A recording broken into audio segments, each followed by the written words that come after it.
ٹھیک ہے، اگر تقدیر لکھ دی گئی ہے تو پھر دعا کیوں؟ ماشاءاللہ۔ نحمدہ و نصلی علی رسولہ الکریم۔ دیکھیے بڑا اہم اور حساس موضوع ہے، اور تقدیر کا معنی اندازہ کرنا ہے اصطلاح میں علم اللہ السابق۔ یہ اس کی مختصر ڈیفینیشن ہو سکتی ہے کہ اللہ کا وہ علم جو ازلی ہے اور قدیم ہے، اور ساری چیزیں اللہ کے علم میں تھی۔ اِنَّا كُلَّ شَيْءٍ خَلَقْنَاهُ بِقَدَر، جس آیت کی طرف آپ نے اشارہ بھی کیا، اللہ فرماتے بے شک ہم نے ہر چیز کو ایک اندازے سے پیدا کیا۔ تو یہ جو تقدیر ہے، رسول اللہ صلی اللہ علیہ وسلم کے دور میں بھی اس پر مطلب مباحثے ہوئے۔ ایک دفعہ اللہ کے رسول صلی اللہ علیہ وسلم تشریف لائے تو صحابہ فرما رہے کہ ہم آپس میں اس پر بحث کر رہے تھے، تو اللہ کے رسول صلی اللہ علیہ وسلم کو اتنا غصہ آیا، غصے کی وجہ سے آپ کا چہرہ مبارک ایسے سرخ ہوا گویا کہ اس میں انار نچوڑ دیا گیا ہو، اور آپ نے فرمائے پچھلی قومیں بھی اسی لیے ہلاک ہوئی کہ وہ تقدیر میں غوطہ-زن ہو گئی اور مباحث میں پڑ گئی۔ اسی طرح حضرت علی رضی اللہ عنہ سے ایک شخص نے تقدیر کے بارے میں پوچھا کہ مجھے اس کی تفصیل بتائی جائے، تو حضرت علی کرم اللہ وجہہ نے فرمایا کہ ایک تاریک راستہ ہے، اس پر مت چلو۔ اس نے دوبارہ سوال کیا تو آپ نے فرمایا گہرا سمندر ہے، اس میں داخل مت ہونا۔ اس نے تیسری بار سوال کیا تو آپ نے فرمایا اللہ کا راز ہے، اللہ نے تم سے مخفی اور پوشیدہ رکھا، اس کی تفتیش اور تحقیق اور تجسس اور تحسس میں نہ پڑو۔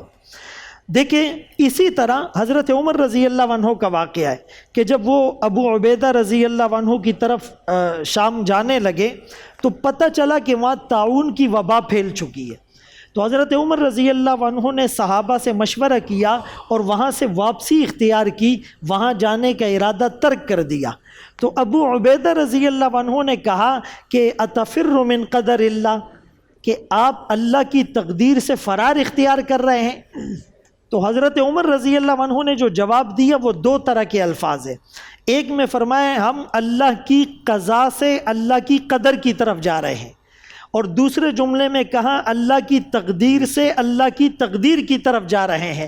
یعنی اگر تقدیر میں یہ بات لکھی ہوئی ہے کہ وہاں طاعون کی وبا پھیلے گی اور میں وہاں پر نہیں جاؤں گا، حکم بھی علماء نے یہی بتایا کہ جو پہلے سے وہ وہاں موجود ہو وہ وہاں سے نکلے نہیں، جو پہلے سے وہاں پر نہیں ہے وہ جائے نہیں۔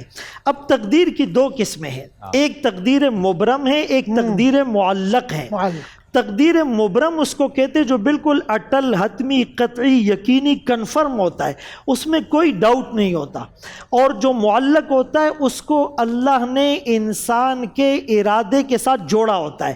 اتنی بات ذہن نشین رہے کہ اللہ کے لیے ہر تقدیر تقدیر مبرم ہے، یہ جو معلق ہے یہ انسانوں کے اعتبار سے ہے، اللہ کے تو علم ازلی میں ہے کہ کون کہاں پر جائے گا۔ اسی لیے فرمایا کہ یہ جو تقدیر معلق ہوتا ہے، انسان پیدا ہوگا، رزق کتنا ہوگا، شقی ہوگا، بدبخت ہوگا، یہ ساری چیزیں اس میں مینشن ہوتی ہے۔ یہ جو آپ نے دعا کی بات کی تو حدیث پاک میں تو یوں بھی آیا کہ بھائی تقدیر کو نہیں ٹال سکتی مگر دعا، تو یہ تقدیر معلق کی طرف اشارہ ہے کہ بھائی اگر انسان ایسا کرے گا تو میں اس کے لیے راہ ہموار کر دوں گا۔ حضرت علی رضی اللہ عنہ کے زمانے میں دو فرقے جو ہیں وہ بہت زیادہ، یعنی آج کل ہم کہتے ہیں وائرل ہو گئے، ایک کو جبریہ ایک کو قدریہ کہا جاتا ہے، جس کی طرف مفتی صاحب نے اپنی گفتگو میں اشارہ کیا۔ جبریہ کا کانسیپٹ اور عقیدہ یہ تھا کہ انسان مجبور محض ہے، اس کے ہاتھ میں ہے ہی کچھ نہیں، اسی لیے وہ جو بھی عمل کرتا ہے اچھا کرے یا برا کرے کوئی پکڑ ہی اس سے نہیں ہوگی۔ اور جو دوسرا فرقہ تھا قدریہ، ان کا عقیدہ یہ تھا کہ انسان ہر چیز پر قادر ہے، یہ اپنے ہر عمل کا خود خالق ہے، اسی لیے اسی سے باس پرس ہوگی۔